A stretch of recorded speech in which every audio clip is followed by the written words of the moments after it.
Okay, so we went over prompting.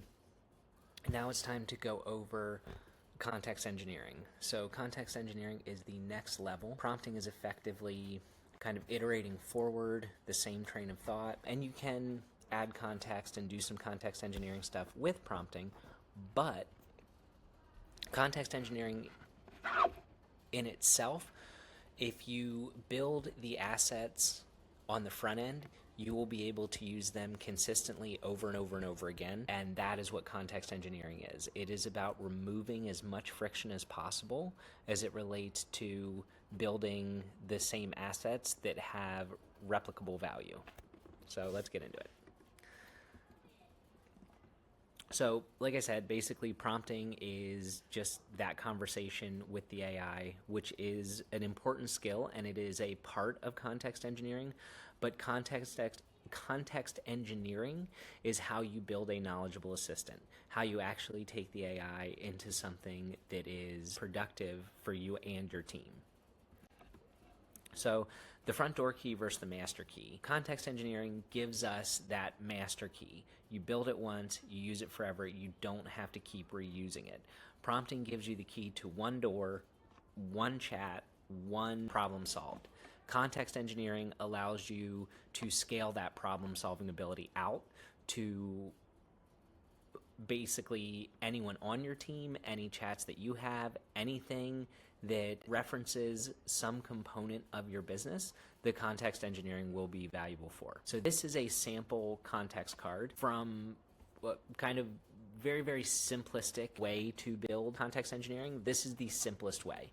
So the thing that I would recommend is screenshotting this. Then you take that to an LLM and you say, hey, transcribe this, and it will give you a context engineering card. What you can also do is screenshot, take it to the LLM and say, give me one of these based on my business and the things you know about me. And then you can iterate that forward to save you some time. So again, very, very simple. This is, what we've kind of talked about. There's a vague prompt that's going to get you generic results.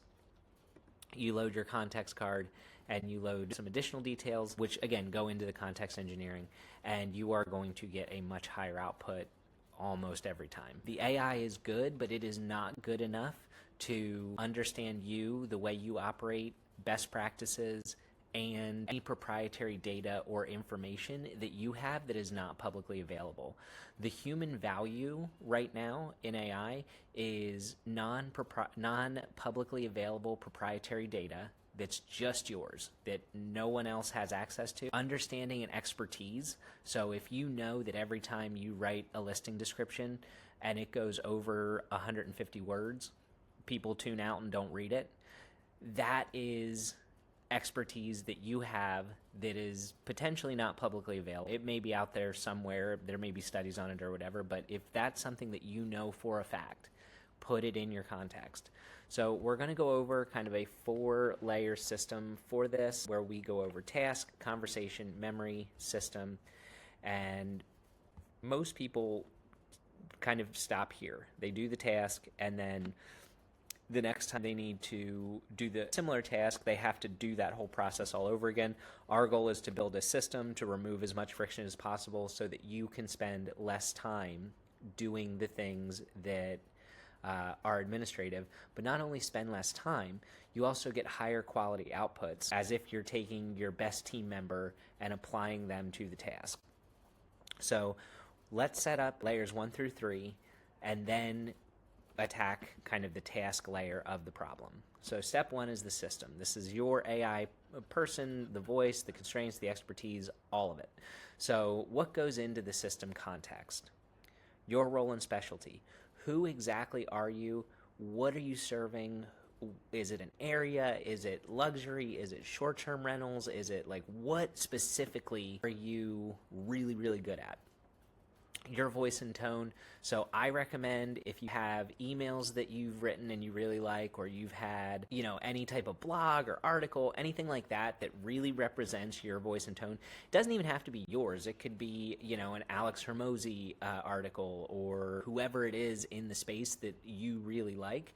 You can take their stuff and have the context engine kind of build it in that way. Then you want to make sure you're adding your constraints, or guardrails as they're called in the AI space. So those constraints are basically things that you do not want the AI to do under any circumstances, right? Like, we don't want the AI to discriminate. We don't want the AI to, maybe you hate the word okay, right? Maybe you don't want any emojis in your description. Maybe you want the description to never use more than 3 pictures. So you put that in there. And then you add your market expertise. So this is what we were talking about with the non-public proprietary information. The things that separate you from everybody else, because the AI has the ability to go get public information. It does not have the ability to go into your brain and pull that stuff out yet. We've got memory, so save knowledge that persists across sessions. So this is the kind of stuff that you want to hold on to. So if you have a client who is very specific on their style, or if you have tendencies from a number of clients that you know that, hey, if I talk to them in this way, or if they say these things, or if I give them this tool, it goes well much more than it doesn't. That is what we're looking for here. We want to understand deeply the additional things that you've learned. We don't want those learnings to just sit there. We want to actively use them and make our systems better, and that's what the goal is. So again, your favorite phrases, patterns, things that you reference often. So if there's a stat that you're constantly pointing to and you know it works, put it in the context, put it in the memory.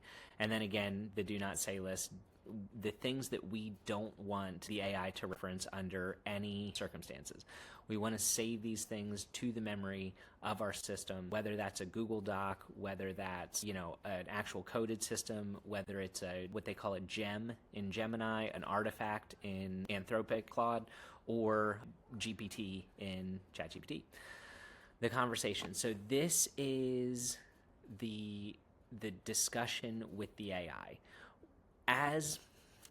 As things fill up, as you have a longer and longer discussion, you'll notice that the AI starts to forget things. It starts to lose the plot. It starts to move in directions that you would never move in. Sometimes that's good. Sometimes it gives you new insights, new ideas, but sometimes it's off base. It's completely off the base camp, and there is no way to bring it back onto the planet, right? And so with that, you either need to start a new chat, or again, if you have useful context out, you're starting with the highest quality information, and you want to make sure that you're starting the chats, new chats for different problems. The task. So this is the specific thing you're doing or making right now. So if you've got the first thing set up, you've got that context engineering kit kind of ready to go, the task becomes much simpler because you've given it the toolkit to actually solve the task, right? Like, if you give 100 people one task and you tell them all to solve it, you're likely to get 100 different methods to solve that task. Likely none of them are yours. So what we want to do is we want to make that scalable, and that's how we do this. So the context window, so the amount of information that an AI chat can receive, is a finite resource. It is something that should be protected, because as you get deeper into the context window, quality starts to degrade. So quality degrading is actually called context rot, and it just starts giving generic responses. It forgets things. The outputs drift from your voice. It's not the same quality, and it's basically ignoring the system, right? And so what we want to have is we want to have the system, and we want to make sure that we're using fresh context windows, so new chat sessions, to actually ensure that we are getting the most out of our context card. So the identity. Who is the AI? And some of this stuff is going to be a repeat from the prompting class. If you haven't checked that out, highly recommend it. But who is the AI? What is it doing? How is it helping you? Voice. How should it sound? Tone, vocabulary. How do you sound? Or how do you want to sound? How do you make it yours? Knowledge. So this is, again, kind of all those reference points. Like, what are the key things that you can provide to this AI that it can't just go find on the internet, or it hasn't been trained on? And then the guardrails. So these are the constraints. Again, we're just going over the things that you do not want the AI to, kind of the side trails that you do not want the AI to go down, right? So if you've ever been on a hike and there's, you're hiking with someone who knows the terrain really well, and you're like, oh, that path looks fun. And the person who knows the terrain is like, I can tell you for a fact that path is not fun, right? And so in this sense, you are the tour guide for your AI. So you are saying like, hey, this is the road, these are the directions, stay on the road. So an easy way to do that is to incorporate a do not say list. So if you have things that you're like, oh, I hate it when people say dream home or walking distance or perfect for families or whatever it is, you can take those things, put them on a do not say list, and the AI will stay much more in lane. So this is kind of how we are matching. So you can analyze your actual writing. You can use a prompt to do that. So you can come here, paste examples of your writing, and it will give you what it believes are kind of the hallmarks of your communication style. So here's before and after style match, short, punchy sentences. So again, adding this kind of stuff to your prompting, to your context library, it can really, really help speed up doing this over and over. So a lot of people don't get the most out of AI because they're building the same prompts over and over and over again. And so they're like, this isn't saving me any time. But if you would save that prompt and then change a few of the variables, so the address of the house, the pictures of the house, whatever it is, it saves you exponentially more time than trying to figure it out in a unique way every single time. So again, we've got listing description, content, and again, you can screenshot this, throw it into an AI, get it to transcribe it, get it to push it into your voice. So this is some of the key things that we can add to our context. So you can fill this out and keep the client profile so that you can pull that profile right in. You can have the AI build the client profile. You can do a lot of things by having some of this additional context. And again, it's going to be a simplification of the workflow. And that's what we're going for here, is to take things that take some amount of time and reduce that time so that you can spend it, either in the business making money, with your family, doing a hobby, doing something you enjoy, whatever it is that you want to spend that time on. The goal is to get access to that time first, and then you can figure out what to do with it, right? So some context in action is like you can take a transaction deal sheet and you can add the context to it.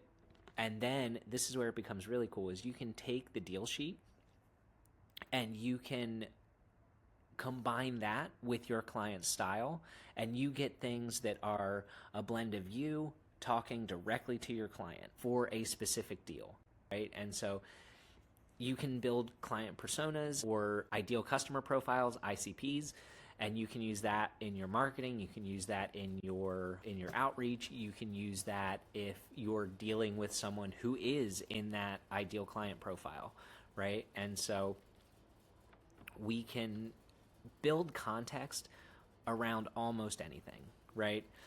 So basically, if a chat gets to 20 messages, it's kind of a rule of thumb that, depending on the messages and what it's doing and all that kind of stuff, but rule of thumb is if you get to 20 messages, the context is probably filling up. That is as of 2026. I do expect context windows to grow, and I do expect the LLM's ability to AI, the ability for it to go back and find things more effectively. And I do think that's coming. But as of right now, if your context starts to get ruined, it starts to degrade all of your outputs. So very, very simple tip to help manage that. And something you can do is kind of a manual compact. And so when the things start getting off base and not feeling useful, you can do something like this and have it recapture and kind of restart the context. I personally prefer a fresh context window, but you can do this if that's something that you want to do. So Something that is kind of the top mistakes that I see people make is just overloading. So you're pasting in everything. You're not pasting in the specific things that are the most important for you. And then different tasks require different contexts, right? And different roles and different whatever. So we want to build our context kind of baseline so that it's everything about your business. And then from there, we want to have situational context that we can pull in on a task by task basis. A lot of people, once they build it, they don't update it. I recommend maybe a monthly or some type of meeting, even if it's a milestone meeting of like, if anything changes, the context engineering kit needs to get updated. And you can actually have AI do that. You can pull the context in and then say, hey, this is the change that I want to make. I want to add this to the context that I'm going to use for this. And it'll rebuild it, it'll insert it, it'll build the section so that you can just copy and paste. So you can use AI to update, but don't forget to update. Forgetting guardrails is a very, very, very common one because everybody knows that AI is so powerful, but a lot of people don't know that it's so intelligent. It's very much like the smartest friend you know that has ADHD, right? Like they are really, really dialed in, intelligent, know what they're talking about, but a squirrel comes and they get distracted, right? And so we want to give this thing its ADHD medicine, its ADHD best practices, right? And so we want to make sure that we are putting in the correct so it may come up with great ideas, right? But it's a risk that I would rather have it stick to my best practices and use a specific brainstorming idea than try to have it brainstorm while I'm trying to solve my tasks. And then describing versus showing. So the easiest way to show to get the exact outputs you want out of an AI is to show it the exact outputs that you got that you liked, right? So make sure that you are showing examples as much as you possibly can of things that have worked or things that you like. So give it the real stuff, not just descriptions. So where do you put your context card?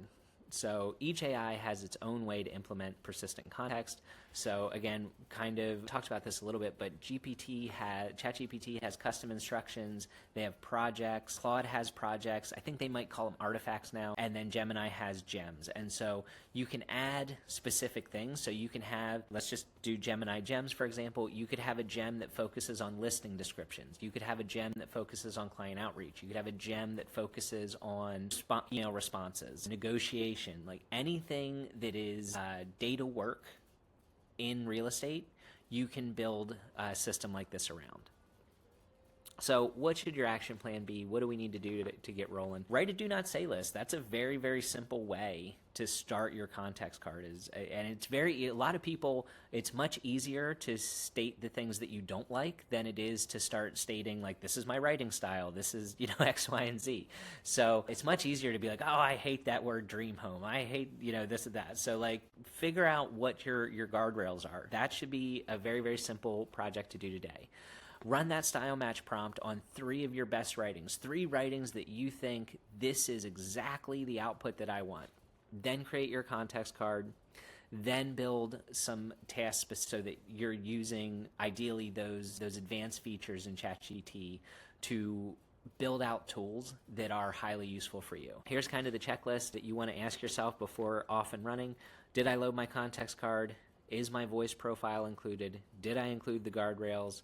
Is the task context clear, specific to this request? And that is something that just because you have the context in there doesn't mean you don't have to give very specific output goals as it relates to your task, right? So make sure that when you're doing the task creation, that you're really dialing in the outputs that you want for this. Because sometimes you might want this as an email. Maybe you're emailing someone a listing description. Sometimes you might want it, pushed right to the platform where you're putting it, your website, Zillow, whatever. And so you want to make sure that you're really dialing in the specifics on the task.